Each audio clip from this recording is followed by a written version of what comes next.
अस्सलामुअलैकुम। आज की वीडियो में मैं आपके साथ ऑरेंज जैम बनाने की वीडियो शेयर करूंगी। आप तकरीबन 100 या 150 रुपए के माल्टो से इस जैम को तैयार कर सकते हैं। तो चलिए स्टार्ट करते हैं अपनी वीडियो को। दोस्तों, इस रेसिपी को तैयार करने के लिए मैंने लिए हैं कुछ ऑरेंजेस। इनको आपने अच्छे तरीके से वॉश कर लेना है। वॉश करने के बाद आपने क्या करना है, इनको थोड़ा सा खुश्क कर लेना है और इनको हम काट लेंगे। दरमियान में से ऑरेंज को काटने के बाद इसके अंदर जितने भी बीज है इनको हम 1 बाय 1 निकाल लेंगे। आपने यहाँ पे इस बात को मेक श्योर करना है कि आपके जो ऑरेंज है उसमें जो बीज है वो अच्छे तरीके से निकल जाए। बीज को निकालने के बाद हम लेंगे साइड पे एक बाउल, जिसमें हम अपने ऑरेंज का जूस जो है उसको निकाल लेंगे। इस तरह हम तकरीबन 5 से 7 जो माल्टे हैं उनका जूस जो है वो निकाल लेंगे। आप देख सकते हैं कि ये जूस किस कदर प्योर है। तो इस जूस में मेरे से बहुत सारे जो बीज हैं वो चले गए हैं। तो यहाँ पे क्या करेंगे, अब हम लेंगे एक गिलास और एक लेंगे छन्नी।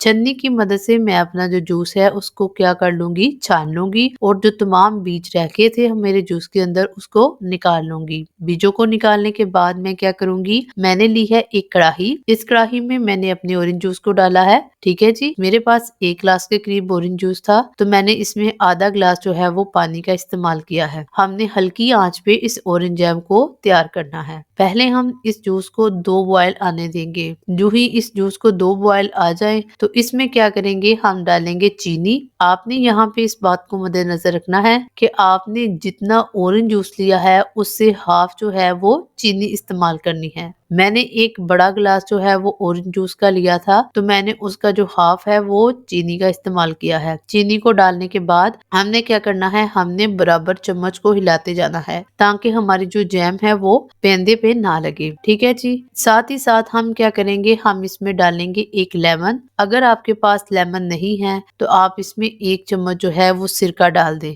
ठीक है।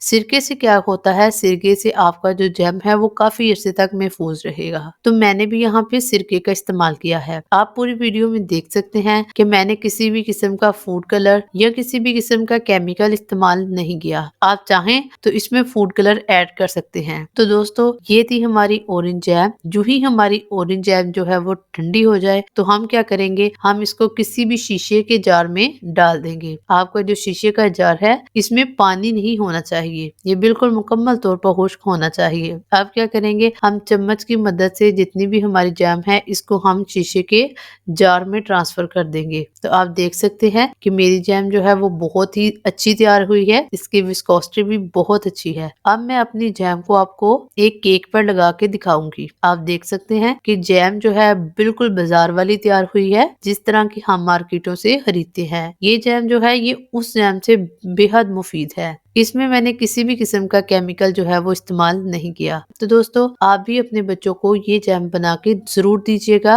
और सर्दियों के इन माल्टों से जरूर फायदा उठाइएगा। मुझे उम्मीद है कि आपको मेरी ये वीडियो बहुत अच्छी लगी होगी। अगर वीडियो अच्छी लगी हो तो वीडियो को लाइक कीजिए, शेयर कीजिए और कमेंट बॉक्स में अपनी कीमती राय का इजहार जरूर कीजिए। मिलते हैं किसी और वीडियो में, तब तक अल्लाह हाफिज।